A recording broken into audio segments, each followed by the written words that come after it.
podcast e para você que ligou a TV agora. Hoje estamos recebendo o palhaço Macarrão. Tio Marcão! Uhul! É. São dois em um. Falasse o Macarrão e Tio Marcão. Vamos que vamos. Como é que você decidiu esse seu querido figurino? Pois é. De início, a gente foi adquirindo, foi melhorando e tal. A gente sempre prezou para fazer um trabalho de qualidade. Sim. É lógico que, mais do que estar bonito, nós precisamos estar confortáveis. Porque às vezes a gente está no sol, às vezes a gente fica um bom tempo. É, E tem aí que a gente... agachar as coisas. Exatamente. Então é muito importante, além dessa questão de estar bonito, estar também confortável. E eu tenho uma costureira particular que consegue fazer os dois, consegue atender muito bem. Com respeito ao boné, você acredita que um tempo atrás, Palhaço Macarrão fazia tanto sucesso que todo mundo só queria o Palhaço Macarrão? As agências, montadoras de carro e outras coisas só queriam o Palhaço Macarrão. E aí eu comecei a ter um problema santo, ou seja, você tem vaga, eu quero você, não, eu quero você e tal. Aí eu peguei e falei, gente, eu tô dando um tiro no pé. Eu tô falando muito do Palhaço Macarrão e acontece que as pessoas só querem o Palhaço Macarrão, não querem minha equipe 2, minha equipe 3. E aí eu não posso estar em todos os lugares. Aí eu peguei, tive que alterar. Tirei o nome de Palhaço Macarrão para PM Animações.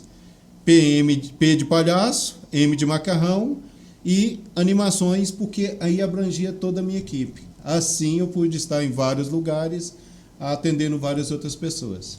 Você já pensou em fazer esses seus chapéuzinhos para as crianças, para dar meio que de brindes no final dos shows? Tipo, como se fosse uma lembrança para elas? Pois é, seria interessante, viu? Boa ideia. Já fica a dica. Anota aí, ó. Já fica a dica. Uhum. E como é que você se prepara emocionalmente antes de fazer algum show, né? Alguma palhaçada? Sim. Em primeiro lugar, tem gente que fica com aquela história muito ruim de um palhaço triste. O palhaço do circo é um palhaço triste e tal.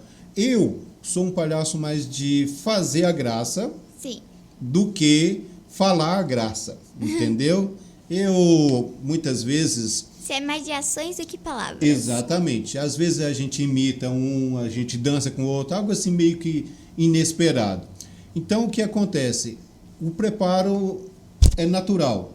Está dentro de mim e sai naturalmente, entendeu? Sim. Tendo a oportunidade, a gente chega lá e faz a festa mesmo, brinca daqui, coordena dali, estamos sempre ligados a alguma necessidade, algum problema, algum perigo, porque, na verdade, a maioria dos lugares, elas têm seu grau de perigo. Sim. Então, a gente, como profissional, a gente tem que estar ligado também a isso, ou uma energia ali, ou um chão escorregadio, algumas brincadeiras que não se deve fazer para justamente preservar a vida da criança. Mas é natural, eu não tenho que muito me preparar, eu tenho apenas que me soltar, porque, como eu te disse no início, foi um dom que Deus colocou na minha vida.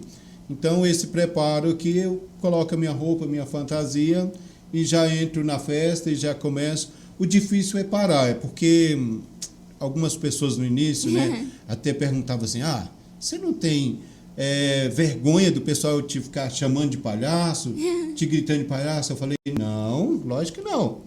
Eu tenho vergonha, eu tenho medo e preocupação, é deles não chamarem.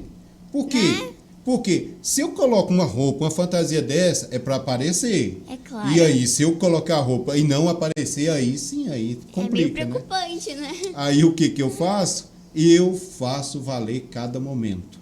Eu chego e apronto mesmo. Se não der para eu aparecer, às vezes aparecer seja me destacar e brincar e ser o centro das atenções, às vezes eu fico lá no canto. Às vezes eu me seguro, por exemplo, a hora de outros fazerem.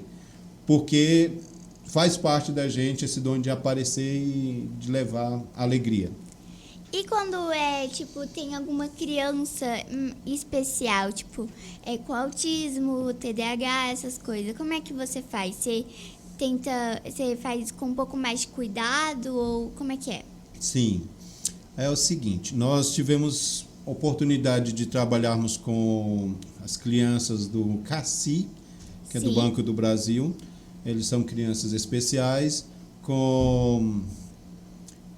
lá na Vila São Contolengo e também lá naquela outra creche lá de crianças especiais, autistas. Então, o que acontece? Nós precisamos dançar conforme a música. Sim. Se a criança consegue vir de lá para cá e dar-nos um abraço, interagir com a gente, beleza. Se não der, a gente faz da maneira possível. Por exemplo, é cadeirante, a gente interage primeiro na frente com eles, se colocando no nível deles, e em segundo lugar, a gente dá a volta, pega a cadeira dela e vai dançar com ela, vai levar esse movimento para ela, essa alegria para ela da maneira possível. É importante a gente ter muito amor, ter muito carinho, tipo assim, Ter respeito. gente, respeito. Eles não pediram para estar assim, não faz parte da vontade deles estarem assim. Então nós precisamos realmente abraçar, nós precisamos mesmo ser gentis, entendeu? E fazer o mínimo de amor, de carinho com eles, entendendo que a reação nem sempre pode ser favorável. Ou seja, algum momento pode ser que ele esteja estressado, pode ser que ele não queira mais, e faz parte de tudo, entendeu? A minha obrigação como palhaço, é levar, é de dar alegria, de fazer. Se ele está pronto para receber, é uma outra coisa. Mas sempre respeitando e, principalmente, brincando com quem está com mais condições de brincar. Sim. Se o outro não está em condições, dá um tempinho para eles. E quais são as reações mais comuns que você observa, tanto nas crianças também quanto nos pais, né, nos adultos, que participam das suas atividades? Certo. Todos nós, adultos e crianças, nós temos uma criança dentro de si. Então, eu acho que principalmente os adultos, porque eles, tipo assim, normalmente, né, com essa correria, principalmente, eles não têm tanto tempo de ser a criança interior deles. Então, tipo, quando tem um momento, tipo, quando tem um palhaço, um ilusionista ali, é o momento deles serem crianças. Exatamente. Inclusive, como eu disse, nós passamos a fazer 4 horas de animação. Sim. E a animação começa ao receber eles. Porque antigamente, quando eu esperava todo mundo chegar, todo mundo se aquietar e esperava o meu momento de fazer o show, quando eu chegava lá não dava para conquistar o povo. Cada um já estava no seu mundo, cada um já tinha na sua atividade. Quando eu passei a fazer a recepção, a gente roda um, dança com o outro, imita outro. E muitos adultos voltam a ser crianças, muitos adultos se soltam ali naquele momento, criando um clima gostoso para o evento, para a festa, entendeu? Então, todo mundo tem uma criança dentro de si e se a gente der a oportunidade, eles vão se ficar à vontade para colocar a criança para fora, como se diz, para se divertir com a gente, entendeu? Então, é muito compensador, muito bom quando a gente faz assim. E como é que você combina elementos do entretenimento e da evangelização, né? Das suas mensagens, nas suas apresentações? Certo. Primeiro eu já falei aí de algumas mágicas. Sim. Né? Meu trabalho, ele começou para levar a mensagem de Deus a presídios, a escolas, entre outras coisas. Então, nós começamos com pantomima. Tinha 2 palhaços atrapalhados lá. Um chegava, topava no outro e se assustava e fazia as graças. E aí, o que acontece? Tinha no meio do palco também uma cadeira escrito "não toque". E aí, um dos palhaços acabava desatendendo e tocando. E quando ele tocava, ele ficava grudado nessa cadeira. E aí tentava sair. Quanto mais ele tentava sair, mais ele grudava nessa cadeira. E aí ele se dava muito mal. Ou seja, quem faz as coisas erradas, como o palhaço macarrão sempre diz, pode dar certo uma vez, duas vezes, mas você acaba se dando mal. E aí o que acontece? Só depois que ele orava, pedia perdão para Deus, e aí que ele conseguia se livrar daquele problema, entendeu? E ficava a lição para as crianças. Depois a gente começou contando histórias, músicas, mas um jeito mais eficiente que eu consegui foi com o palhaço Bozo. Ele me ensinou através da mágica, entendeu? Como eu te disse, uma bolinha vai sumir na mão da criança e aquilo ali impacta, aquilo ali prende a atenção, entendeu? A água vai sumir dentro de um jornal, representando Jesus nos lavando. E entre outras coisas também. Então, a gente usa a mágica, a gente usa as histórias, a gente usa todos os momentos ali para colocar a criança, falar do amor de Deus para a vida das crianças e que elas precisam orar e conversar com Deus. E você tem alguma rotina ou que segue antes de iniciar algum trabalho seu? Primeiro lugar é de se esvaziar de todas as preocupações. Sim. O que aconteceu, deixou para lá, se esvaziar. Não se pode entrar num trabalho como esse carregado, preocupado, ansioso, entendeu? Sim. Eu sou muito profissional e todas as preocupações eu pego e deixo de lado. Principalmente que vai mexer com criança, né? Exatamente. Tem que ter muita paciência. Tem brincadeiras que a gente faz que pode dar errado. Teve uma vez que eu fiz o seguinte. É muito legal, muito engraçado. Já fiz 1000 vezes, mas teve uma vez que deu errado. Eu cheguei aqui, o camarada estava olhando aqui, eu cheguei com a cara aqui de palhaço aqui. Quando ele olhou, todo mundo assustava, né? O que é isso aqui, tão perto, tão em cima de mim? E dessa vez que deu errado, o camarada fez pá! Gente, ele ficou desconcertado, ele falou assim, mas eu falei, calma, isso faz parte da brincadeira. Como se diz, eu estou disposto a fazer a brincadeira, porém, tem a possibilidade de errado. Então, a gente tem que estar preparado. Já teve criança que chutou minha canela, doeu, como se diz, e eu aguentei. Teve outras ocasiões também. Então, a gente tem que estar preparado, tem que doar, tem que ter uma paciência enorme, entendeu? Tem crianças que estão muito carentes, não tem o amor, o carinho do pai em casa, e quando ela vê um palhaço, alguém assim, ela quer ficar abraçado e quer chamar a atenção e quer se mostrar, e aí a gente tem que fazer o melhor para a vida deles. Teve, inclusive, uma mãe de uma criança como essa que percebeu, né?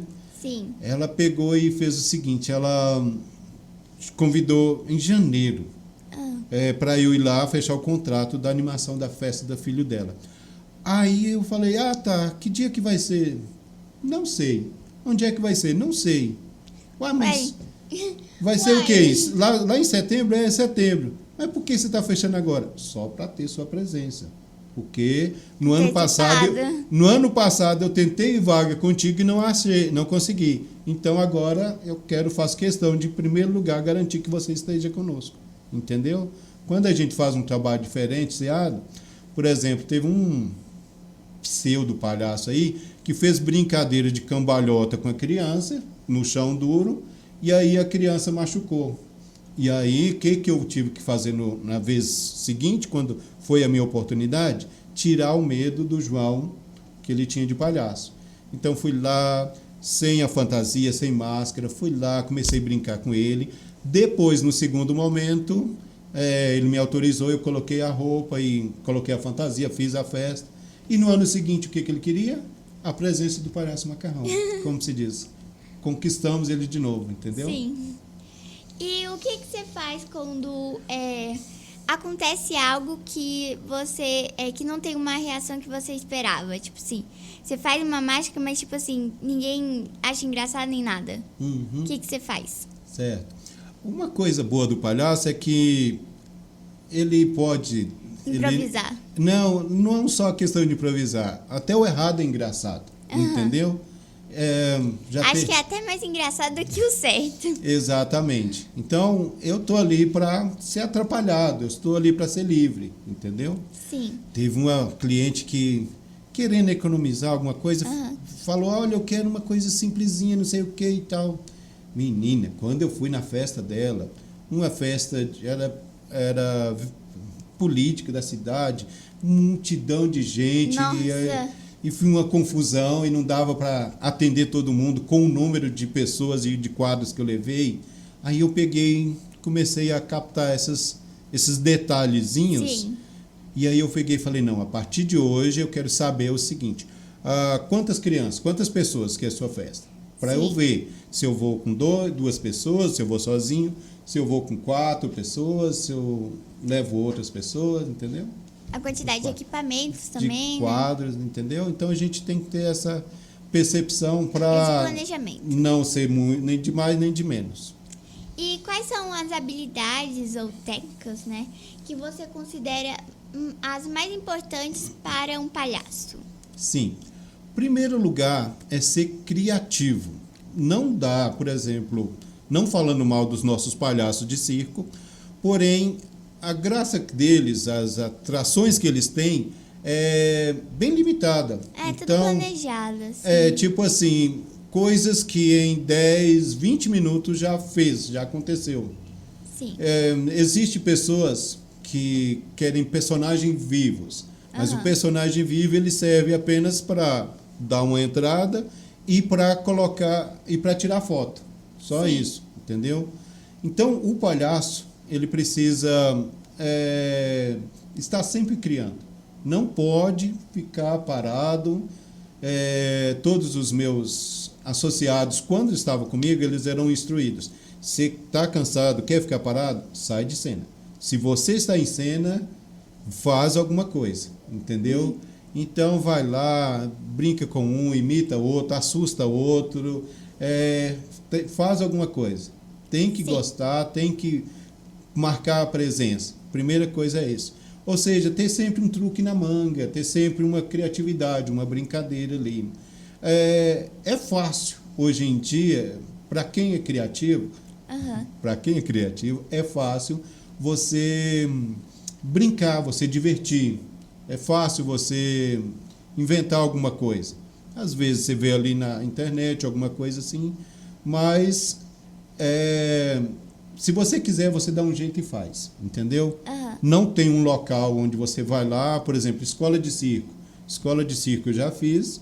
A gente aprende perna de pau, malabares, a gente aprende alguns quadros ali, mas como eu te disse, são coisas controladas. O palhaço mesmo é aquele que consegue fazer a pessoa sentir especial, consegue brincar com um, dançar com o outro, imitar o outro, sorrir, divertir, vida que segue, entendeu? Bom, a conversa tá muito boa, mas que tal agora a gente ir para um breve intervalo, daqui a pouco a gente volta. Vamos lá!